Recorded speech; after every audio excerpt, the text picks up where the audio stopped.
We are 1 week away from the NFL draft.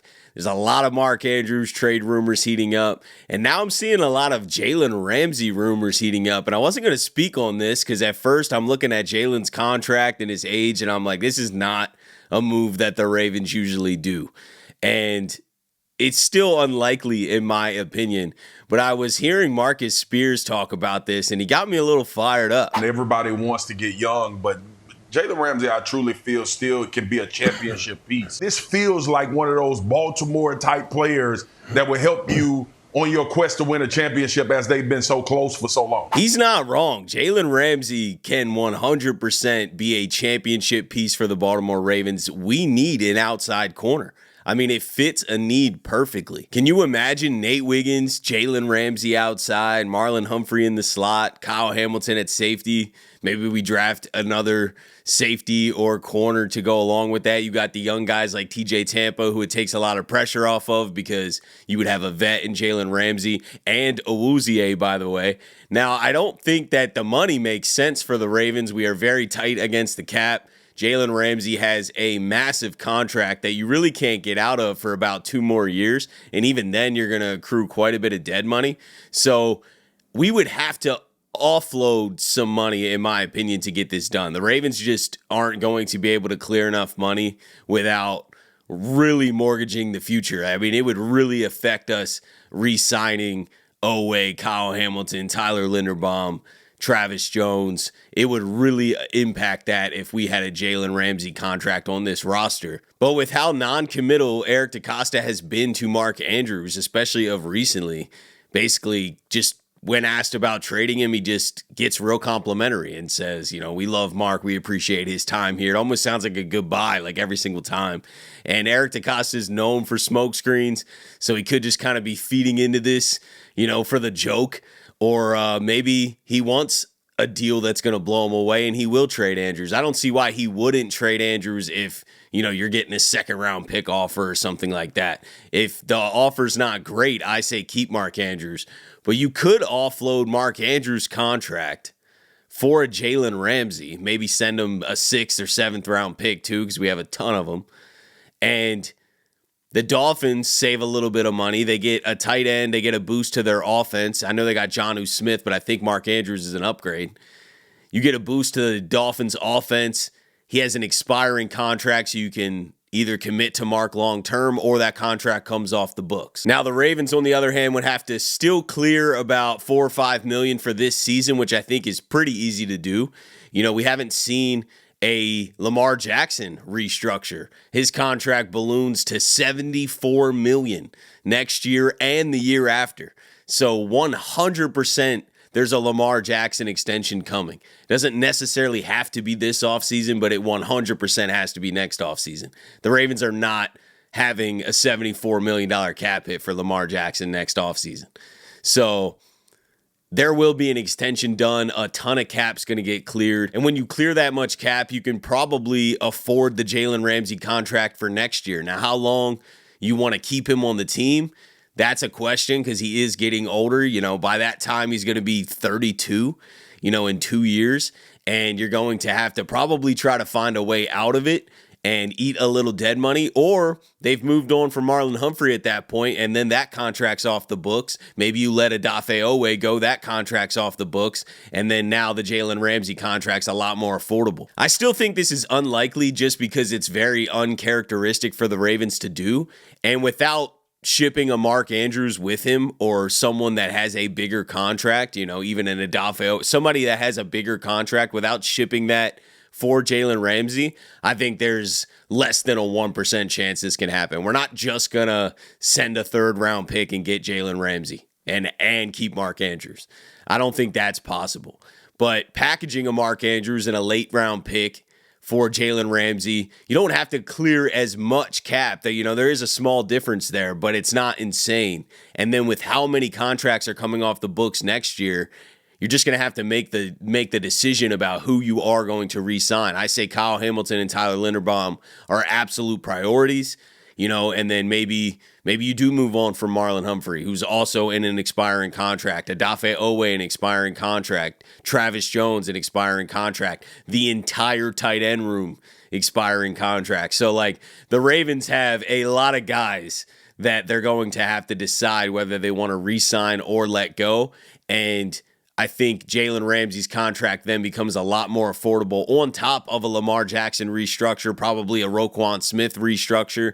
I mean, there's so many ways to clear cap that the Ravens haven't done yet. So I'm not saying this is a likely move. I still think this is abnormal for the Ravens to go do, but it does make sense. It does fill a need. It takes a ton of pressure off drafting a corner early. Now, I still want to draft a corner because you can never get enough of them. And we have a lot of question marks. What if we do lose a Marlon Humphrey next year? Who's playing slot corner? And that guy might not be on the team right now. We could obviously draft him this year. We could sign a guy in free agency. We don't know what we're getting with TJ Tampa, that he could really step up and become a guy somewhere on this defense. So we'll see how it plays out. There's a lot of options there. I think this Jalen Ramsey conversation is interesting until post-draft. We're going to see what happens with Mark Andrews. If we don't move on from Mark Andrews, we're just not getting Jalen Ramsey. And I still think it's a low odds chance that we get Jalen Ramsey, but it would be exciting. It would be exciting because that secondary would be unreal, at least for this year and probably next year, to have Jalen Ramsey, Nate Wiggins, Marlon Humphrey, Kyle Hamilton deep.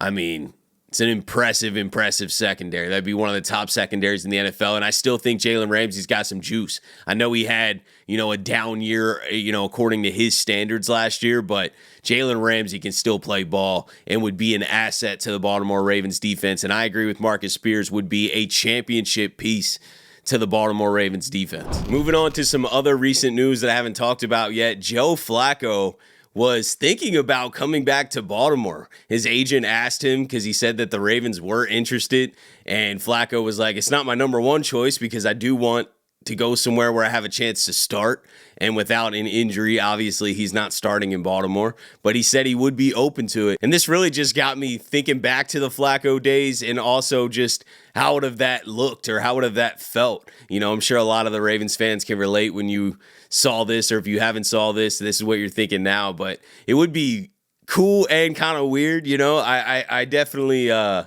feel like it would probably be easier to just not have him come back, when it comes to like weirdness, awkwardness, pressure, because Lamar Jackson's rookie year, that was an awkward year for the quarterback room.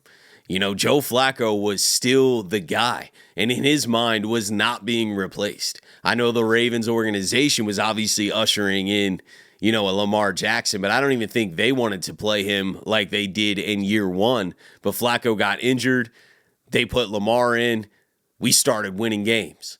They're like, we can't go back to Flacco. We got to make the switch now. And then obviously the rest is history. But Joe Flacco was the guy. That was an awkward year when we had to bench Joe Flacco after he was ready to come back healthy. We're like, no, you're the backup now. That was a very awkward situation. I know a ton of time has passed. I know Lamar Jackson's obviously proved himself as an all-time quarterback. 2-time MVP, should be 3-time MVP. So I totally understand that pressure's not there anymore, but it would be a little awkward, especially if Lamar did go down for a game or two and we got Joe Flacco coming in.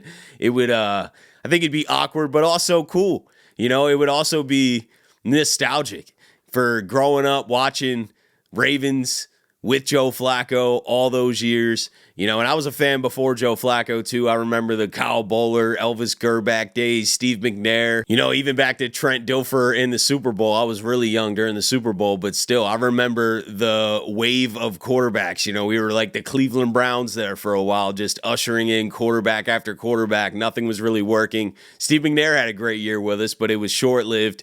And then we get Joe Flacco, and we finally got stability, and we got a strong arm quarterback. That guy could throw it all over the field, man, and definitely had some moments where we didn't love Flacco too. It wasn't all good, but I definitely enjoyed those years. The Ravens were insanely competitive for all those years. The Ravens-Steelers rivalry was the best rivalry in sports, and Joe Flacco won a Super Bowl MVP. Still feel like it could have went to Jacoby Jones, but Joe Flacco had one of the all-time playoff performances. That whole run, that Super Bowl year run, 11 touchdowns, no interceptions. It was just incredible, man. I will never forget that run, that Denver game, the Hail Flacco. I mean, just the shootout of it. I mean, obviously the play at the end was crazy, but Flacco was answering. Like, we were down multiple times in that game, and we were just answering. Torrey Smith, Jacoby Jones at the end. We had Anquan Bolden that was lighting it up. Not so much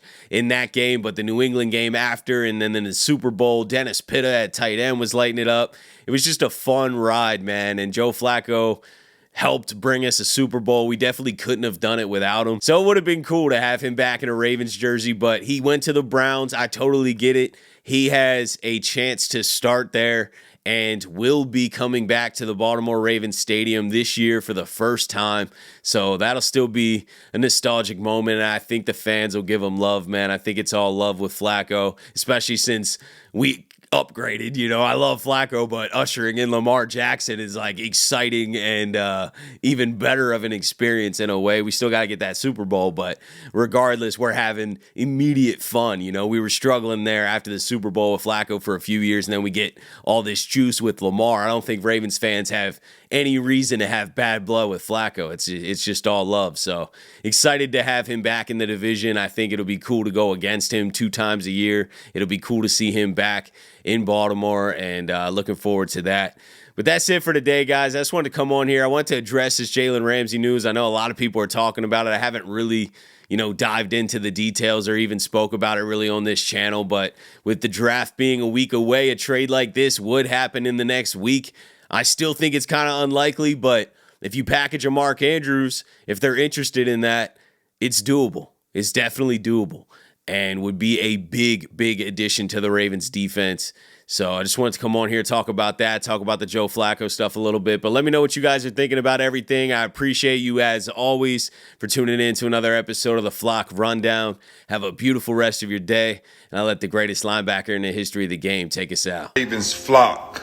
The Flock Rundown is the place to be. My man Ryan has been a lifelong Ravens fan since he was born.